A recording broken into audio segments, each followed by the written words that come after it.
Me llamo Magdalena, y el día más doloroso de mi vida no fue cuando enterré a mi madre.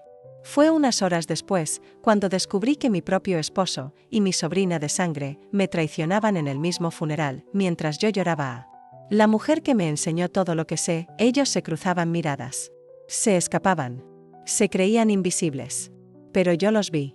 Y ese día no solo enterré a mi madre, enterré también a la mujer sumisa que siempre fui. No grité. No hice escándalo. Solo esperé. Y en silencio, construí mi venganza.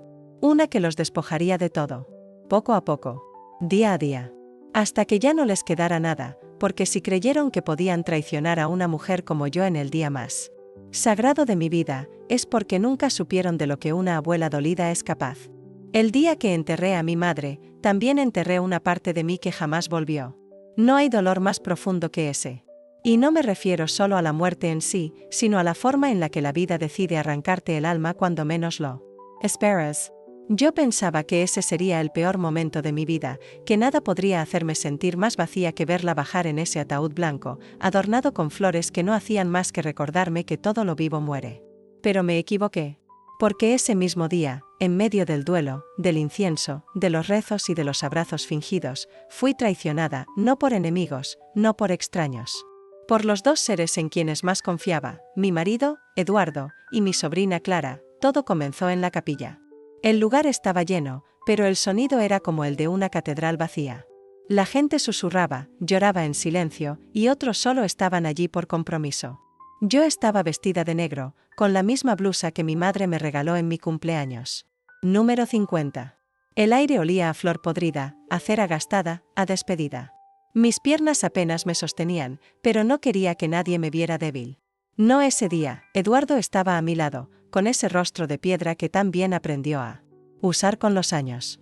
Siempre fue un hombre difícil de leer, pero ese día quedó claro que no lloraba por mi madre. Se movía demasiado, miraba constantemente hacia otro lado. Intenté convencerme de que era nerviosismo, tristeza, que no sabía lidiar con el dolor. Pero algo en mí comenzó a retorcerse. Clara llegó un poco después, con un vestido demasiado ajustado para la ocasión. Tacones altos, cabello suelto, maquillaje como si fuera a un bautizo. Cuando me abrazó, su perfume me invadió el cuello, demasiado dulce, demasiado agresivo. Siempre fue así, exagerada, encantadora, fascinante. Pero ese día, era diferente. No era encanto. Era arrogancia, y entonces, lo vi. Al principio fue solo un gesto. Una mirada. Eduardo se levantó de la silla diciendo que necesitaba aire. Y Clara lo siguió minutos después. Pensé que era coincidencia. Intent distraerme. Fingí no haber notado nada. Pero mi cuerpo reaccionó antes que mi mente. Mis dedos se entumecieron. Mi corazón dio un brinco incómodo. Me levanté aparentando ir al baño, y los vi. Estaban en el pasillo lateral de la capilla, entre los bancos vacíos y una imagen de San Miguel que me observaba como diciendo, «Lo estás viendo bien, Magdalena». Ella sonrió. Él le tocó el brazo. Ella miró alrededor, nerviosa, pero no se apartó. Él le susurró algo al oído y ella mordió el labio. Ese tipo de gesto no es de familia. No es de consuelo. Es de amante. Volví al banco con las piernas temblando. Me senté como si me hubieran dado un golpe. Miré al altar y vi el rostro de mi madre en el marco de la foto. Era como si me diera fuerzas. Como si me dijera, ¿sabes lo que viste? Pero no lloré. No en ese momento. Porque el luto por mi madre todavía era más fuerte que la rabia. Pero algo dentro de mí se rompió, y de lo que quedó, nació otra mujer. En el velorio, los gestos se repitieron. Eduardo servía café a Clara con atención exagerada. Ella evitaba mirarme. Cuando me acercaba, ellos se separaban con prisa.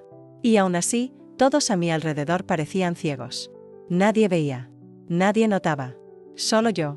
Yo y mi dolor, después del entierro. Clara vino a mi casa diciendo que quería hacerme compañía.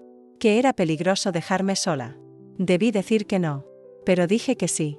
Porque parte de mí quería verlos juntos. Quería observar. Quería confirmar. Quería asegurarme de que mi mente no me jugaba una mala pasada. Aquella noche me encerré en la habitación, pero no dormí. Me quedé escuchando. Esperando pasos. Atenta a las puertas. A las 3 de la mañana escuché risas apagadas en la cocina. Abrí la puerta sin hacer ruido y me asomé al pasillo. La luz estaba encendida. Eduardo estaba sin camisa. Clara reía de algo. Cuando notó mi sombra, fingió que iba a buscar agua. Eduardo fingió sorpresa. Pero la verdad, ya estaba al descubierto. En los días siguientes, comencé a anotar todo. En un cuaderno. Horas. Palabras. Gestos. Creé mi propio registro. Era mi forma de prepararme. De no olvidar. De planificar. Porque sabía que ellos creían que yo era débil. Viuda de madre. Mujer pasiva. Silenciosa. Pero estaban equivocados. Porque el silencio de una mujer traicionada es el grito más alto que existe, observé. Study. Con calma. Mientras ellos tramaban, yo también tramaba. Pero mi venganza no sería grito. No sería drama, sería quirúrgica. Precisa, y nadie la vería llegar, hasta que fuera demasiado tarde. Porque cuando traicionas a alguien el mismo día en que entierra a su propia madre, no mereces clemencia, mereces ruina. Los días después del funeral fueron los más largos de mi vida. El tiempo parecía estirarse como si el universo quisiera castigarme aún más, obligándome a respirar cada segundo con ese sabor amargo de traición. Eduardo caminaba por la casa como si nada hubiera pasado, como si yo no lo hubiera visto acariciando a Clara, como si mis ojos no hubieran sido testigos del pecado. Y Clara tenía la audacia de quedarse en mi casa. Dormía en el cuarto de huéspedes, desayunaba conmigo, fingía preocupación. Hipócrita. Inmunda. Me sonreía mientras sus labios aún sabían a mi esposo, pero yo no iba a gritar. No iba a armar escándalo. No iba a hacer lo que ellos esperaban. Porque eso los haría fuertes. Los haría víctimas. Y yo no nací para darles poder. El dolor se volvió una especie de combustible. Empecé a escribir. No cartas. No diarios. Escribía todo lo que observaba, la hora en que Clara bajaba a desayunar, como Eduardo tardaba más en llegar del trabajo, los susurros en la cocina, los mensajes que él escondía, los cambios de humor de ella. Era una bitácora de la infamia. Un archivo de su decadencia. Mi venganza no podía construirse sin pruebas. Y yo no iba a permitir que se escaparan con una mentira. No esta vez, me hice amiga del silencio. Aprendí a caminar sin hacer ruido. A escuchar detrás de puertas. A fingir que dormía. Una noche, escuché a Eduardo salir de la habitación con sigilo. El piso crujió bajo sus pasos. Escuché la puerta del cuarto de Clara abrirse, y luego, el silencio más estruendoso que he vivido. No necesitaba ver. Lo supe. Lo sentí en el estómago. Me tapé la boca para no vomitar. A la mañana siguiente, preparé café como si nada. Clara bajó sonriente, con el cabello desordenado y ese perfume que siempre usaba cuando quería llamar la atención. Eduardo bajó después, con una camisa que no combinaba y la mirada clavada en el suelo. Cobardes los dos. Ni siquiera tenían la decencia de sentirse culpables. Y eso me dio fuerza. Porque comprendí que no estaba tratando con personas rotas, sino con seres sin alma. Y la gente sin alma no se toca, se destruye. Una mañana, fui al mercado y me encontré con Rebeca, una vieja amiga de la infancia. Hablamos como siempre, entre frutas y precios del tomate, pero algo en mí cambió. Por primera vez en semanas, sentí que podía hablar con alguien. Le dije, con voz temblorosa, Rebeca, ¿alguna vez sentiste que estabas viviendo con tus enemigos? Ella me miró, y sin que dijera nada más, me tomó la mano. ¿Qué te hicieron, Magdalena? Me robaron todo, pero aún no se han dado cuenta. Rebeca tenía un sobrino abogado. Lo conté todo. Sin exagerar. Sin llanto. Solo los hechos. Le mostré las notas, las fechas, las sospechas. Él me escuchó en silencio. Y cuando terminé, me dijo, podemos hacer algo, pero hay que ser cuidadosos. ¿Está usted dispuesta a esperar? He esperado toda una vida para ser respetada. Puedo esperar un poco más para verlos caer. Comenzamos a reunir pruebas más sólidas. Un micrófono escondido en el comedor. Una cámara discreta en el pasillo. Mensajes reenviados desde el celular de Eduardo mientras dormía. Clara no protegía nada. Creía que la inocencia se llevaba en la cara, no en los actos. Me subestimaban. Y eso fue su peor error. Al mismo tiempo, me fui despegando emocionalmente. Eduardo me invitaba a caminar, a cenar fuera. Como si intentara mantener las apariencias. Yo aceptaba, sonreía, fingía.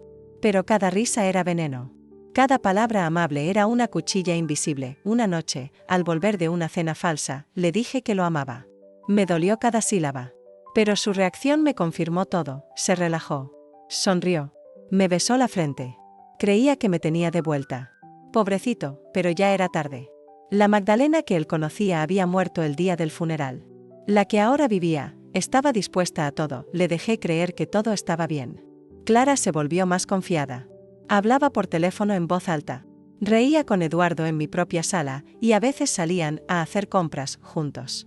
No sabían que su final estaba cerca, mientras ellos tejían su red de lujuria, yo tejía la soga.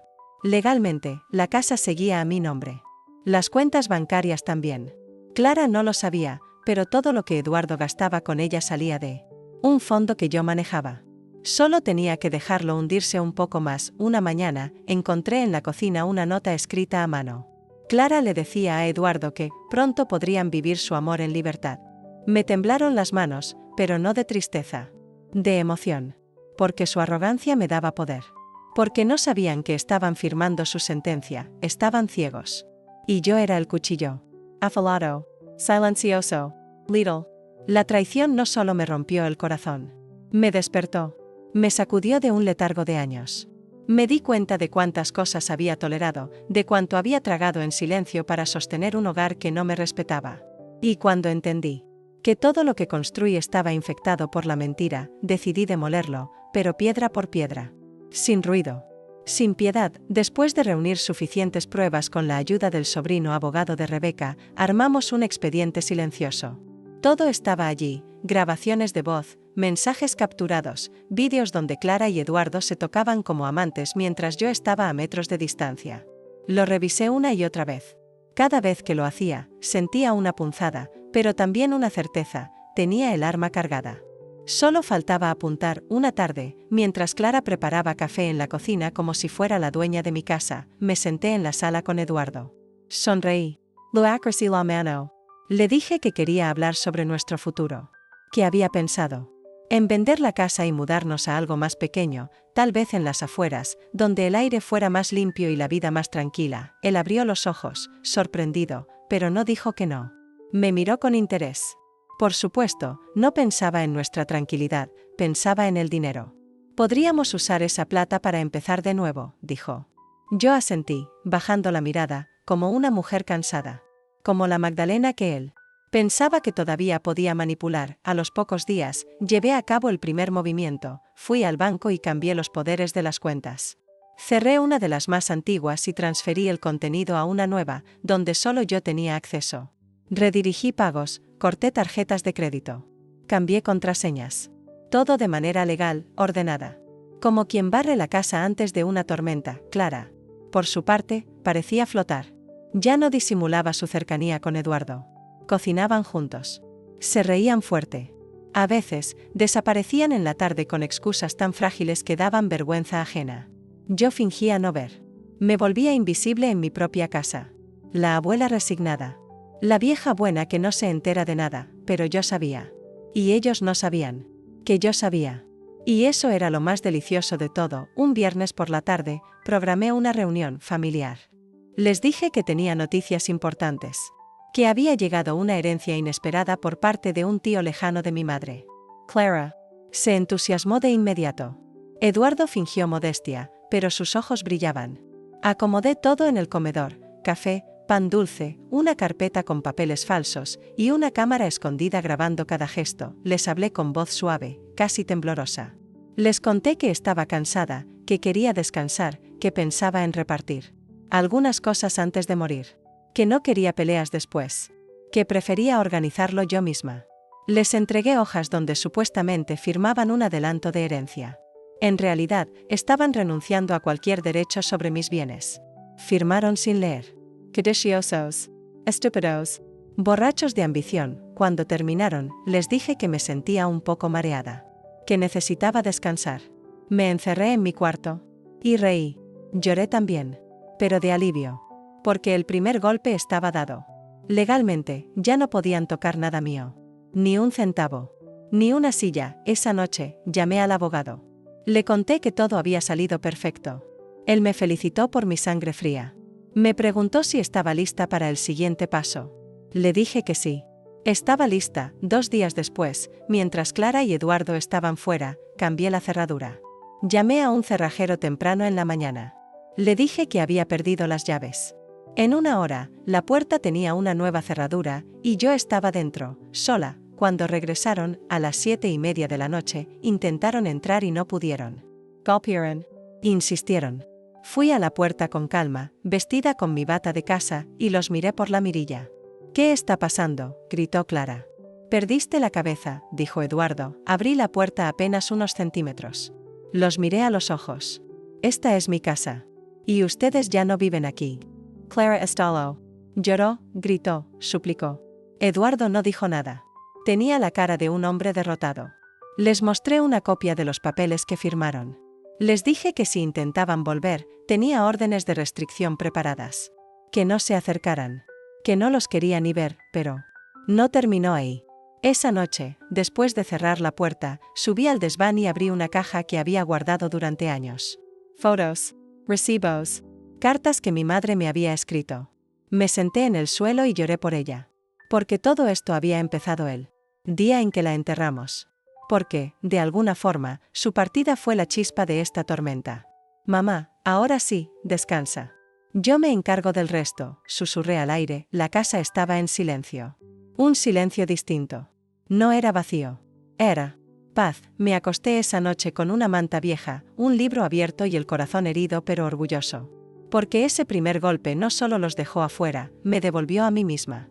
Esa noche en que los eché de mi casa no dormí. No porque tuviera miedo, sino porque por fin sentía que tenía el control de mi vida. Me senté junto a la ventana con una taza de té caliente, con el corazón agitado pero firme. Escuchaba los ruidos lejanos del barrio, perros ladrando, autos que pasaban, una radio sonando a lo lejos, y por primera vez, todo eso me parecía un canto de libertad, pero algo me decía que esa batalla era apenas la primera. Eduardo y Clara no se quedarían tranquilos. Los conocía demasiado. Él siempre había sido un hombre que confundía comodidad con derecho, y Clara, esa muchacha que un día cargué en brazos, ahora se comportaba como una serpiente que se deslizaba entre los huecos de mi hogar, y no me equivoqué. A la mañana siguiente, alguien golpeó la puerta con fuerza. Miré por la rendija de la cortina. Era Eduardo, solo, con el ceño fruncido, con esa cara de «yo merezco todo», que tanto me hartaba. «Magdalena, abrime. Tenemos que hablar». No respondí. «Esta casa también es mía. No puedes hacer esto. Es ilegal». «Illegal? Después de todo lo que hizo». Me dio risa. No la risa de burla, la risa de una mujer harta. De una mujer que entendió. Que durante décadas se dejó manipular por un cobarde. «No te abrí cuando eras mi marido, menos ahora que sos un traidor», grité desde adentro. Escuché cómo pateó la puerta. Cómo murmuró insultos. Cómo se alejaba dando manotazos. Al aire. Me temblaron un poco las piernas, no lo niego, pero no el alma. Mi alma estaba más firme que nunca. Los días siguientes fueron un desfile de provocaciones. Clara me envió mensajes desde cuentas falsas, me llamaba bruja, loca, rata vieja. Me amenazaba con abogados, con exponerme públicamente, con decirle a toda la familia que yo los había echado por celos. Me reía. Porque cuando los miserables se quedan sin argumentos, inventan dramas. No obstante, no bajé la guardia. Fui al juzgado. Extendí la orden de alejamiento. Llamé al abogado. Todo bajo control. Un día, recibí una carta. Sin remitente. La abrí con manos cuidadosas. Era de Clara. Con su letra chueca, decía: «Me robaste mi lugar. Siempre te creí una segunda madre, pero al final sos como todas, una vieja amargada que no sabe soltar». Ese papel, en vez de herirme, fue gasolina. Porque entendí que no era yo quien no soltaba. Era ella quien no sabía lo que era el respeto, la gratitud, la familia. Decidí comenzar un nuevo ritual. Cada mañana, regaba el rosal que mamá plantó años atrás. Hablaba con ella en voz baja. Le contaba cada paso de mi venganza, como si aún pudiera oírme desde algún rincón del cielo. «Mamá, hoy firmé otro documento». Hoy ella intentó manipularme con lágrimas falsas. Hoy le cerré la puerta en la cara. Me sentía viva. Renovada. Libre. Sin embargo, también había momentos de vacío. Tardes enteras donde el silencio era ensordecedor. Extrañaba la risa sincera. Extrañaba a mis nietos. Clara me los había alejado. Les decía que yo estaba enferma, que deliraba. Que me inventaba historias. Me dolía, mucho. Pero prefería eso a permitir que me vieran como una víctima. No. Su abuela no era una víctima. Era una mujer que se levantaba del lodo. Una tarde, Rebeca me visitó. Con pan dulce y café. Nos sentamos en el patio y me escuchó por horas. ¿No te arrepentís de haberlo hecho? Me preguntó. Solo me arrepiento de no haberlo hecho antes, le respondí. Ella me tomó la mano. Mi hermana vivió 30 años con un hombre que le pegaba. Murió en silencio. Tú rompiste esa cadena. Te juro que muchas mujeres te van a escuchar y se van a animar. Sus palabras me dieron sentido. Esto ya no era solo por mí. Era por todas. Era por mi madre. Por mi nieta. Por cada mujer que un día sintió que no tenía salida. Esa noche, escribí una carta. Una muy larga. Para mi nieta más pequeña. Aún era una niña, pero algún día entendería. Lo conté todo. Sin suavizar nada. Le hablé como mujer a mujer. Le dije que el amor no se ruega. Que el respeto no se mendiga. Que nadie tiene derecho a hacerte sentir menos. Guardé la carta en una caja de madera. La misma que mamá usaba para guardar fotos viejas. La enterré bajo el rosal. Cuando ya no esté, y me necesites, abre esto, susurré. Pasaron semanas. No volví a saber de ellos. No supe si Eduardo se fue del pueblo. No me importaba. Clara intentó regresar una vez más. Golpeó la puerta. Lloró. Me pidió perdón. Me dijo que estaba arrepentida. Le creí, pero no la dejé entrar, porque el perdón no siempre significa reconciliación. A veces, es solo el acto de soltar. Sin volver a abrir la puerta, cerré la puerta con suavidad. Respire hondo. Y sonreí. Porque entendí algo muy profundo. La verdadera venganza no es hacerles daño. Es sanar sin ellos. Dicen que la libertad es dulce, que sabe a aire limpio y a caminos nuevos. Pero pocos te dicen que la libertad, cuando llega tarde, también sabe a soledad, a sacrificios, y a heridas que nunca terminan de cerrar. Yo había logrado sacar a Eduardo y Clara de mi casa, de mi vida. Pero aún vivían en mi sombra, en los rincones de mis pensamientos, en los silencios largos de la noche. Había ganado una batalla, sí. Pero la guerra aún me desgastaba el alma. Algunas mañanas me levantaba y me preguntaba si todo esto valía la pena. Si no hubiera sido mejor quedarme callada, hacerme la ciega, soportar, como muchas lo hacen. Pero apenas me miraba al espejo. Me encontraba con esos ojos que por años estuvieron apagados, y ahora, aunque cansados, brillaban con dignidad. Y me respondía, sí, valía la pena. La rutina cambió por completo. Ya no tenía que fingir sonrisas frente a ellos. No tenía que aguantar conversaciones envenenadas ni la presencia de esa hija que me arrebató la paz. Comencé a recuperar pequeños placeres, hornear pan para mí sola, regar el jardín sin prisa, leer los libros que un día abandoné por atender a los demás. Volví a bordar. Cada puntada era como una cicatriz que sanaba, pero también llegaron los desafíos. Una mañana, al abrir la puerta para recibir el diario, encontré pegado un papel arrugado. Vieja loca. Vas a terminar sola y olvidada. No tenía firma. Pero no hacía falta. Reconocía la cobardía de Clara a kilómetros. Me senté con el papel en la mano. No lloré. No me enojé. Lo rompí en pedacitos y lo eché al fuego del horno. ¿Por qué?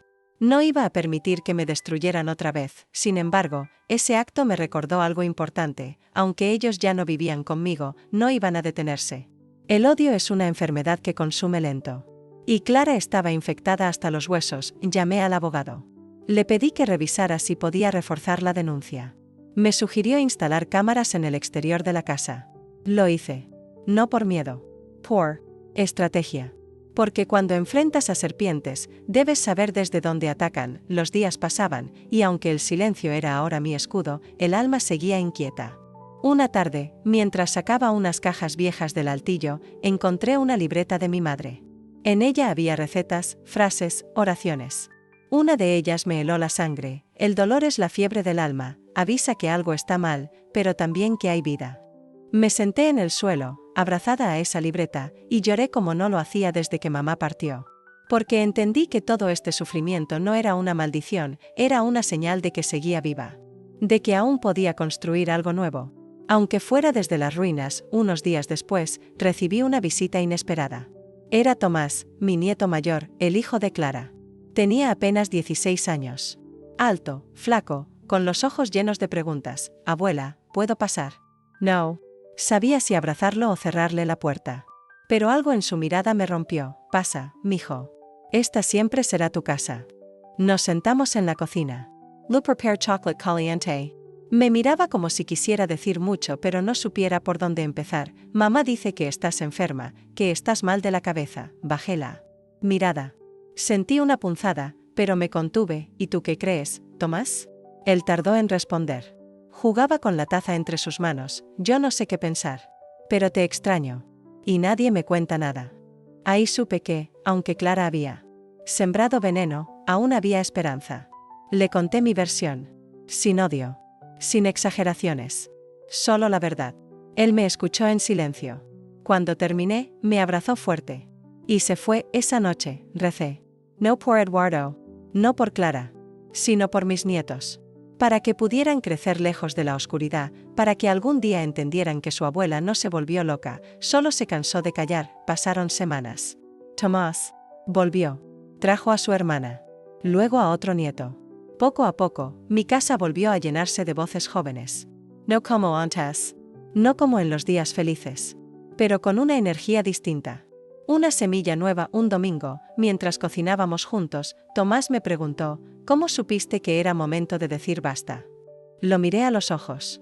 Y le dije, cuando te das cuenta de que estás viviendo en una casa que no te reconoce, que te duele más quedarte que irte, ese es el momento. Porque eso había sido para mí, una casa donde cada rincón me recordaba lo que perdí, lo que aguanté. Pero ahora, esos mismos rincones se llenaban de nuevas memorias. De pequeñas victorias. Eduardo desapareció. Algunos decían que se había ido al norte. Otros que vivía con otra mujer. No me importaba. Clara intentó denunciarme por manipulación patrimonial, pero el juez desestimó el caso. Yo tenía pruebas. Ella solo tenía odio, y así, entre días grises y otros luminosos, aprendí algo valioso: la libertad tiene un precio. Y a veces ese precio es quedarte sola. Pero sin traidores. Con el paso del tiempo, las heridas no desaparecen. Algunas cierran, otras se vuelven parte de una. Yo ya no lloraba por las noches, pero aún me despertaba a veces con la sensación de tener el corazón apretado, como si una mano invisible me recordara que la traición no se olvida. Se aprende a cargarla. Mis nietos seguían visitándome de vez en cuando. Tomás ya se había convertido en un joven más reservado, observador. Podía ver en sus ojos que cargaba con muchas dudas. No era fácil crecer sabiendo que su madre, mi hija del corazón, era la culpable de tanto dolor. Él intentaba conciliar los dos mundos, la versión de su madre y la mía. Y yo nunca le exigí que eligiera. Le ofrecí algo que nadie más le ofrecía: silencio y verdad. Una tarde, me trajo una carta. Decía que Clara quería verme, que quería hablar, que había recapacitado, que estaba enferma de arrepentimiento. Me temblaron las manos al sostener ese sobre. La letra era inconfundible. Cada curva de esas palabras me llevaba a los días en que ella escribía dibujos para mí cuando era niña. Pero ese tiempo había muerto. Y con él, mi capacidad de creer en su ternura. ¿Qué piensas hacer, abuela?, me preguntó Tomás. Voy a verla, le dije. Sus ojos se agrandaron. ¿En serio? Sí. Porque no le debo miedo a nadie. Y mucho menos a una mentira con cara conocida. Nos encontramos en un café del centro. Era un lugar discreto. Me senté sola en una mesa junto a la ventana, observando la lluvia que caía sobre el pavimento. La vi llegar desde lejos. Tenía el rostro más envejecido, pero los mismos ojos altivos. Se sentó frente a mí, sin decir palabra. Nos miramos durante unos segundos eternos. Gracias por venir, murmuró. No vine por ti, le respondí. Vine por mí. Porque necesitaba comprobar si aún eras capaz de mirarme a los ojos sin mentir. Ella bajo la mirada. Te fall. Sé que no hay excusa, pero estaba confundida. Eduardo, él me manipuló. Me hizo creer que tú no me querías. Suspiré. No me expliques lo que yo viví en carne propia, Clara. No necesito tu versión. Ya la vi de cerca. Ya sangré por ella. Supe que esperaba que la abrazara. Que la perdonara como en los viejos tiempos, cuando rompía un plato o llegaba tarde del colegio. Pero esta vez era distinto. Esta vez no bastaba con pedir perdón. Las ruinas estaban sobre mi espalda, y yo había construido una nueva casa emocional. Sobre ellas, no sé si algún día podremos volver a algo parecido a lo que teníamos, le dije.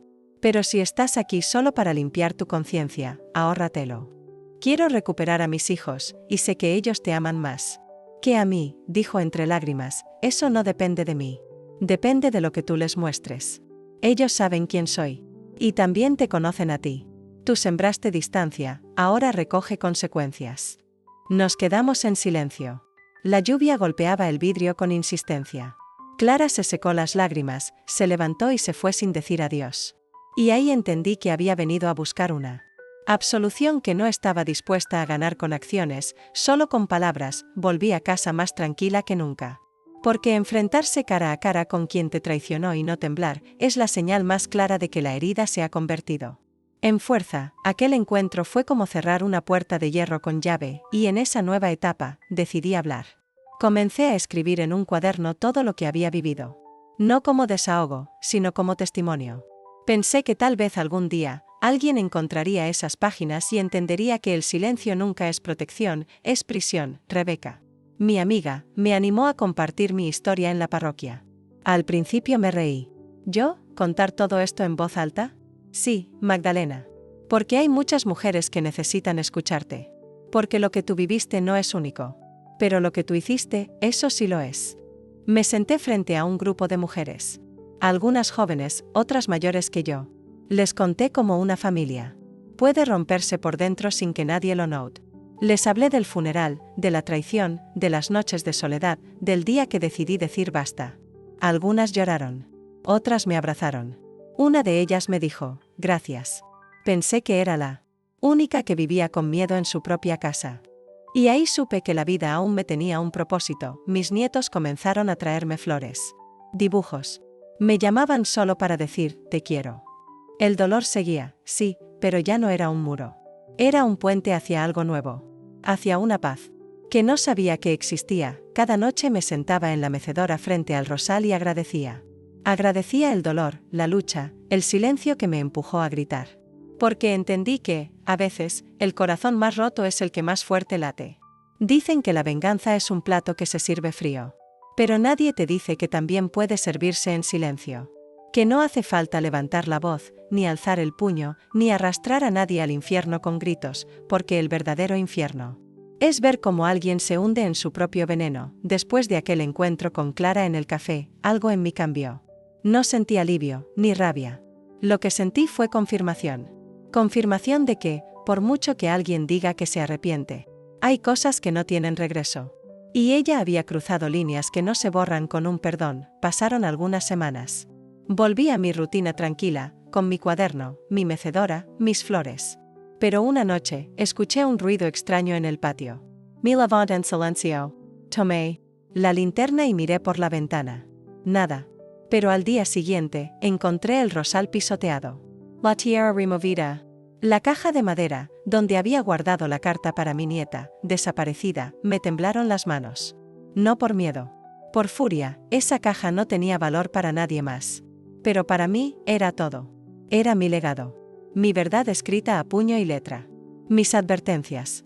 Mis heridas. Sabía quién había sido. Clara, no necesitaba pruebas. La conocía demasiado. Bien. Era su forma de devolver el golpe. Silenciosa. Sucia. Personal, y ahí entendí que mi silencio ya no bastaba. Que la justicia que yo buscaba no podía quedarse en abrazos de nietos ni en palabras bonitas. Que había llegado el momento de responder. Pero no a su manera. No como una mujer desesperada. Sino como una mujer despierta. Fui al abogado. Le conté todo. Le pedí asesoría para revisar los bienes de Eduardo. Para saber si Clara había movido propiedades, ocultado herencias, manipulado documentos, y lo que descubrimos fue más sucio de lo que imaginé. Eduardo había dejado una cuenta a nombre de Clara con parte del dinero que habían sacado de la venta del auto de mi madre, antes de morir. Ese dinero me correspondía por ley. Nunca lo reclamé por respeto. Pero ellos lo usaron. Se aprovecharon de mi luto, no sentí dolor. Sentí determinación, denuncié, presenté pruebas. Testigos. Documentos. El abogado hizo su trabajo con precisión quirúrgica. Clara fue citada. Por primera vez, no pudo esconderse detrás de sus lágrimas falsas. Por primera vez, enfrentó una sala donde su voz no tenía más poder que la verdad. Usted aprovechó el vínculo emocional y el estado de vulnerabilidad de doña Magdalena para enriquecerse de forma indebida, dijo el juez. Ella tartamudeaba. Yo no dije una palabra. No hacía falta. A veces, el silencio pesa más que cualquier testimonio. El fallo fue a mi favor. Le ordenaron devolver el dinero y pagar una multa. No era mucho. No me haría rica. Pero no era por el dinero. Era por la dignidad. Por cada lágrima tragada. Por cada noche de insomnio. Por cada insulto escondido entre abrazos falsos. Cuando salimos del tribunal, Clara me miró. Sus ojos ya no eran arrogantes. Eran los de una niña perdida. ¿Te sientes mejor ahora? Me dijo con voz temblorosa. La miré, sin rencor, pero sin piedad. No. Me siento viva. Y eso es algo que tú perdiste hace tiempo. Volví a casa caminando lento. Sentía el sol sobre la cara como si fuera la primera vez en años. Cada paso. Era un paso lejos de la mujer que fui, y más cerca de la que me convertí. Rebeca me estaba esperando con una botella de vino. Nos sentamos en el patio. Look hunty to do. Brindamos por las mujeres que ya no callan. Por las que se levantan. Por las que entierran su dolor y hacen florecer fuerza. Esa noche dormí profundamente. Y soñé con mamá. La vi sentada en la cocina. Preparando su café, con la sonrisa de siempre. Me dijo algo que aún resuena en mi alma. No crié a una mujer débil. Crié a una mujer que sabría cuándo luchar y cuándo dejar de sufrir. Me despertó llorando. Pero eran lágrimas. Suaves. De alivio. De cierre, a la mañana siguiente, recibí una carta. Sin remitente. Otra vez. Pero esta vez no era de odio, era de Tomás. Abuela, gracias por enseñarme que la justicia no es venganza. Es memoria. Y tú me diste la fuerza para no repetir la historia.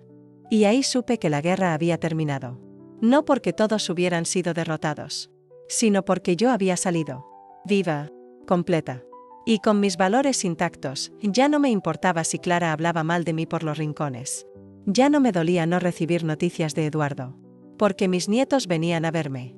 Porque mis plantas volvían a florecer. Porque mis manos temblaban menos. Porque mi voz sonaba fuerte, clara y mía. Sí, la venganza puede doler. Pero cuando se hace desde la verdad, no te consume. Te libera. Porque la verdadera venganza no es destruir al otro, es reconstruirte tan fuerte que ni su sombra te vuelva a alcanzar. Después del juicio y de haber enfrentado a Clara en esa sala donde por fin la verdad tuvo más peso que sus mentiras, creí que encontraría paz. Pero la paz no llega como un regalo envuelto. No es inmediata. No es suave. A veces llega con formas extrañas. A veces duele más que la guerra que la precede. Los días siguientes fueron de un silencio pesado, como si el pueblo entero contuviera el aliento. Nadie mencionaba a Clara, nadie preguntaba por ella. Pero yo sabía que aún rondaba, escondida en algún rincón, quizá esperando el momento de regresar o simplemente digiriendo su derrota. No la busqué. No la necesité. Ya no mi rutina se volvió mi refugio. Me levantaba temprano, preparaba café con canela como me enseñó mamá, regaba las plantas, acariciaba el lomo de mi gato viejo, que ya ni cazaba mariposas. A veces, me quedaba mirando el vacío desde la mecedora, oyendo cómo crujían los recuerdos entre las vigas del techo. El silencio se convirtió en mi compañero. Un silencio que no lastimaba. Un silencio que me permitía pensar, sentir y, sobre todo, sanar. Una tarde, Tomás vino a verme. Traía una expresión que mezclaba culpa, angustia y una extraña forma de alivio. Abuela, mi mamá se fue. ¿Se fue? ¿Cómo que se fue? Dejó una carta. Dice que necesita alejarse. Entender quién es. Dice que se siente vacía. Que todo esto la rompió. Tomás sacó un papel arrugado de su bolsillo. Me lo entregó. Lo leí con calma. La letra de Clara temblaba en cada línea. No había excusas, ni pedidos de perdón. Solo un reconocimiento. Del desastre. Una frase me quedó grabada. No sé si fui hija, no sé si fui madre. Tal vez solo fui una mujer que no supo amar. La carta se me deshizo en las manos, pero no lloré. No esta vez. Porque entendí que ella no se fue por miedo a mí. Se fue porque se estaba hundiendo en sí misma. ¿Y tú, Tomás, te quedas? Claro. Que sí. Estoy aquí para ti. Lo abracé. Y por primera vez, sentí que algo bueno había germinado entre tantas ruinas. Pasaron las semanas. La noticia del juicio se esparció. No por chismes, sino por respeto. Las vecinas me saludaban con una dignidad distinta. Ya no era solo la viejita que todos conocían, era la mujer que se había levantado. La que había hablado cuando nadie más se atrevía. Un día, mientras limpiaba el patio, encontré algo enterrado a medio camino entre el limonero y el lavadero. La caja de madera donde guardaba mis cartas, mis fotos, los recuerdos que había escrito para mis nietos. Estaba sucia, con las esquinas mordidas por el tiempo, pero intacta. Clara no la había destruido. Solo la había querido enterrar. Occulter. Como si al esconder mi verdad, pudiera hacerla desaparecer, pero la memoria es terca. Y la mía estaba más viva que nunca. Esa noche, me senté frente al espejo. Me miré con calma. No busqué juventud, ni belleza. Busqué cicatrices. Y estaban ahí, en cada arruga, en cada surco de mis manos, en mis ojos que ya no brillaban como antes, pero veían más que nunca. Pensé en mamá. En cómo me enseñó a no bajar la cabeza. A no callar ante la injusticia. Y entendí que aún tenía algo más que decir, así que tomé una decisión que jamás imaginé a mi edad. Fui a la radio local. Toqué la puerta. Me present como lo que era, una mujer con una historia que podía servirle a otras. Al principio me miraron con sorpresa, como si una anciana no pudiera tener nada relevante que decir. Pero uno de los jóvenes locutores me escuchó. Me dieron 5 minutos. En esos 5 minutos no dije nombres. No mencioné fechas. Solo hablé del dolor de ser traicionada por quienes uno ama. Del abandono. De la lucha por mantenerse de pie. Y del poder que tiene una mujer cuando deja de callar. Al día siguiente, me llamaron. Querían que volviera. Que contara más. Que hablara con otras mujeres, y así lo hice. Comencé a grabar pequeñas cápsulas radiales, donde hablaba de las cosas que nos pesan y no decimos. De cómo el dolor se esconde bajo la alfombra hasta que un día nos ahoga. De cómo la voz de una abuela también puede ser la voz de muchas. Una mañana, mientras caminaba por el mercado, una señora se me acercó con lágrimas en los ojos. Gracias, doña Magdalena. Gracias por decir lo que muchas hemos sentido. Gracias por no tener miedo. Y entonces supe que mi historia ya no era solo mía. Mi casa se volvió un lugar de encuentro. Mujeres de todas las edades venían a tomar té, a compartir silencios, a llorar sin juicio. Algunas traían pasteles, otras flores. Una de ellas me regaló un cuaderno nuevo, con tapa bordada. En él empecé a escribir lo que ya no quería olvidar.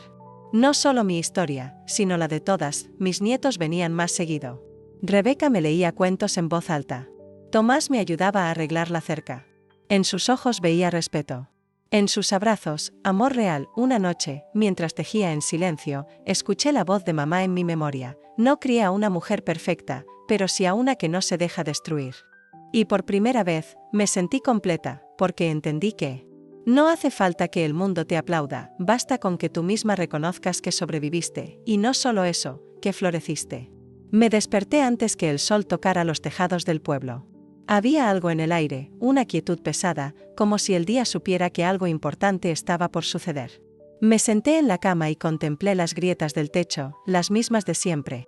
Pero esta vez parecían más profundas, como si la casa también llevara mis cicatrices. Bajé a preparar café, ese que huele a hogar aunque el alma esté hecha trizas.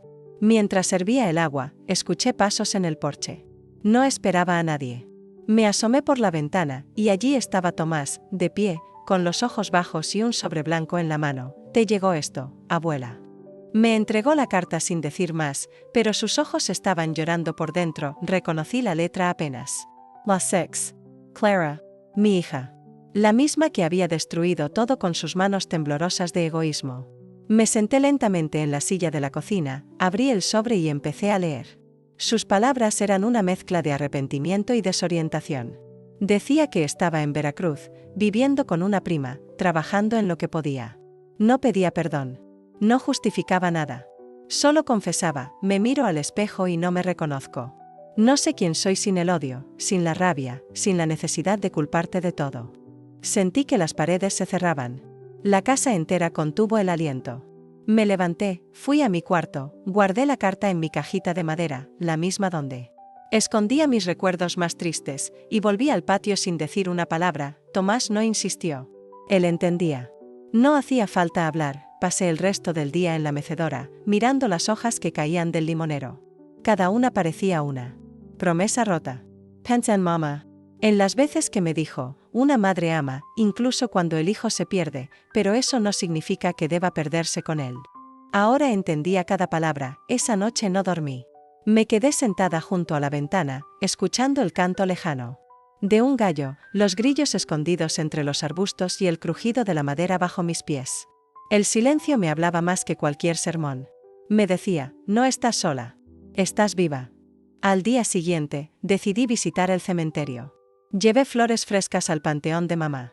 Me arrodillé frente a su tumba, como lo hacía cuando era niña para pedirle perdón por haber roto algo en la cocina. Esta vez, el perdón no era por algo físico. Era por haber callado tanto. Por haberme tragado el dolor, la rabia, la vergüenza.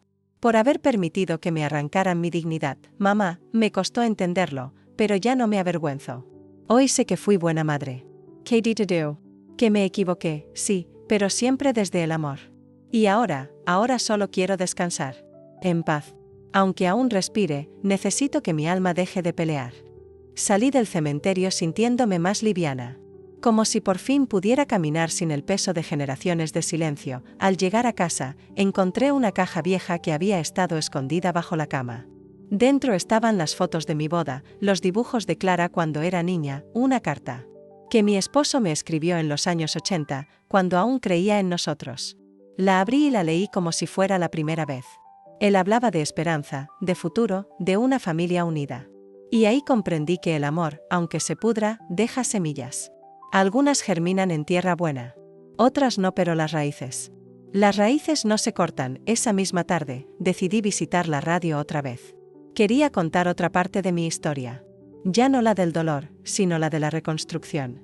Me senté frente al micrófono, respiré hondo, y dije, hoy no vengo a hablar de traición. Hoy vengo a hablar de resiliencia. De cómo una mujer puede renacer incluso después de haber sido enterrada viva por los suyos. Vengo a decir que la edad no nos resta voz. Nuestra fuerza. Las llamadas no tardaron en llegar. Mujeres llorando. Mujeres contando que también las habían echado, traicionado, olvidado. Y ahí entendí, mi historia era la historia de muchas. Yo solo era la voz que se había atrevido a romper el silencio. Tomás empezó a grabarme. Me ayudó a subir mis relatos a Internet. Y así, sin buscarlo, me volví conocida. No por fama, sino por verdad. Mis nietos me veían como una heroína. ¿Y yo? Yo comencé a verme como lo que siempre fui, una mujer valiente. Una mañana, mientras colgaba la ropa en el patio, Tomás se acercó y me abrazó por detrás. Gracias, abuela. Por enseñarme que no todo se repara, pero todo se puede entender. Lloré. Lloré sin vergüenza. Porque por primera vez, no lloraba por lo que perdí, sino por lo que logré sostener. Mi alma, esa noche volví a escribir en mi cuaderno, la sangre no siempre construye familia. A veces la destruye. Pero el amor verdadero encuentra caminos nuevos. Y cuando florece, lo hace para siempre. Porque, aunque Clara no volviera jamás, aunque nunca pidiera perdón, yo ya no era la misma. Y eso bastaba. Los finales no siempre llegan con ruido. A veces se acercan de puntillas, como el rocío que se posa sobre las plantas sin que uno se dé cuenta. Y esta parte de mi historia llegó así. Silenciosa, pero firme. Como yo, desde que mi voz se alzó por primera vez en aquella vieja radio comunitaria, supe que algo había cambiado en mí. Ya no era la mujer que bajaba la mirada, que tragaba las lágrimas para no incomodar, que soportaba humillaciones disfrazadas de cariño. Era otra. Una versión que había estado dormida por años. Una Magdalena nueva, con cicatrices, sí, pero de pie. Después de mi última intervención pública, comenzaron a llegar cartas desde lugares que ni siquiera conocía. Mujeres del norte, del sur, del campo y de la ciudad. Todas con historias que se parecían demasiado a la mía. Algunas peor, otras más suaves, pero todas compartían el mismo hilo, la traición de quienes prometieron cuidar. La soledad impuesta. El silencio forzado. Una mujer me escribió desde Chiapas. Decía, Doña Magdalena, usted me devolvió las ganas de vivir. Mis hijos me echaron de la casa por estorbo. Dormía en un galpón hasta que la escuché. Y entendí que no merezco eso. Que aún tengo valor. Lloré al leerla. No porque me doliera, sino porque me sentí menos sola. Tomás y Rebeca me convencieron de escribir un libro. Lo hicimos juntas. Cada noche, después de cenar, nos sentábamos en el patio. Yo dictaba, ella tecleaba. El libro no era para vender. Era para dejar huella. Para que cuando yo ya no esté, alguien abra esas páginas y diga, aquí vivió una mujer que no se dejó vencer. Fui invitada a congresos, universidades, programas de televisión. Pero siempre regresaba a mi casa humilde, a mi silla de madera, a mi patio con olor a tierra mojada. Porque por más aplausos que recibiera, yo sabía que mi verdadera revolución estaba en lo cotidiano, en mirar a los ojos a otra mujer rota y decirle, te creo. Un día recibí una llamada inesperada. ¿Doña Magdalena? Soy Clara. Mi corazón dio un vuelco. No era la voz dulce de niña que recordaba. Era una voz cansada, quebrada. Solo quería decirle, que lo siento. Que no espero que me perdone. Solo, que necesitaba decírselo. Colgué sin responder. No por odio, sino porque las palabras a veces llegan demasiado tarde. Guardé el teléfono y salí al jardín. Las rosas estaban floreciendo. Me acerqué y acaricié los pétalos con una ternura que no le ofrecí a mi hija durante años de angustia. Tal vez ahí estaba la clave. No sanar con confrontación, sino con aceptación. Esa noche escribí, no todas las heridas se cierran con disculpas. Algunas simplemente dejan de doler cuando dejamos de tocarlas. Mi casa comenzó a llenarse de mujeres. Las vecinas traían a sus madres, a sus tías, a sus abuelas. Hacíamos reuniones cada domingo. Leíamos juntas. Compartíamos pan dulce y café. Llorábamos sin miedo. Y reíamos. Reíamos como niñas, como si el alma pudiera estirarse un poquito y volver a confiar. Un periódico nacional publicó una nota sobre mí. La titularon, La abuela del pueblo. Me reí al verla. Nunca me gustaron los títulos, pero entendí que era necesario. Que ponerle nombre a la lucha también le da fuerza. Un día me invitaron a hablar en el Congreso. Me subí a ese estrado enorme, entre trajes y discursos vacíos. Y cuando me dieron el micrófono, hablé como siempre lo hice, desde las entrañas. Me llamo Magdalena. Me acaron. Me usaron. Me olvidaron. Pero no me rendí. Porque aprendí que una mujer sola no es débil. Es peligrosa. Porque cuando deja de tener miedo, ya nada puede detenerla. Las cámaras captaron mis lágrimas. Pero no eran de tristeza. Eran de orgullo. Porque me había convertido en mi propia red de apoyo. Porque si alguien me volvía a llamar vieja loca, ya no me dolería. Porque yo sabía quién era. En la última página de mi libro escribí, a las mujeres que aman en silencio, que cocinan llorando, que duermen sintiendo que estorban, esta historia es suya. No por lo que vivieron, sino por lo que sobrevivieron. Rebeca. Me imprimió una copia especial, con tapa dura y mi nombre grabado en dorado. Mila Dio en 12 de mayo. El mismo día en que mamá solía hacerme sopa cuando estaba enferma. La abracé con fuerza. Y supe que ya podía descansar, pero no me fui. No morí. No desaparecí, sigo aquí, cuidando mis plantas. Recibiendo visitas. Hablando en la radio los viernes por la tarde. Y escribiendo. Siempre escribiendo, porque mientras haya una mujer que no sepa que su historia vale, yo no voy a callar. Y si alguna vez lees esto, donde sea que estés, te dejo estas palabras, no eres lo que te hicieron. Eres lo que decidiste ser después del dolor. Yo, Magdalena, decidí ser voz, y ahora, que todos me escuchen. El sol cae lento sobre el patio. Las hojas bailan con el viento, y el canto de los pájaros se mezcla con el murmullo de la tarde. Estoy sentada en mi vieja mecedora, esa que cruje con cada movimiento, como si también tuviera memoria. En el regazo, mi cuaderno. A mi lado, una taza de té que ya se ha enfriado. No importa. Hoy no escribo para mí. Hoy dejo algo para quien venga después. Mi historia no fue perfecta. Hubo momentos en que quise rendirme. Días donde solo el silencio me sostuvo. Pero sigo aquí. Con el corazón remendado, sí, pero fuerte. Clara no volvió. Y ya no la espero. La casa ya no es solo mía, es de todas. De las mujeres que vienen a contar su historia, de las nietas que buscan entender a sus abuelas, de las madres que aún no saben cómo sanar. Hay flores en cada rincón. El limonero volvió a dar fruto.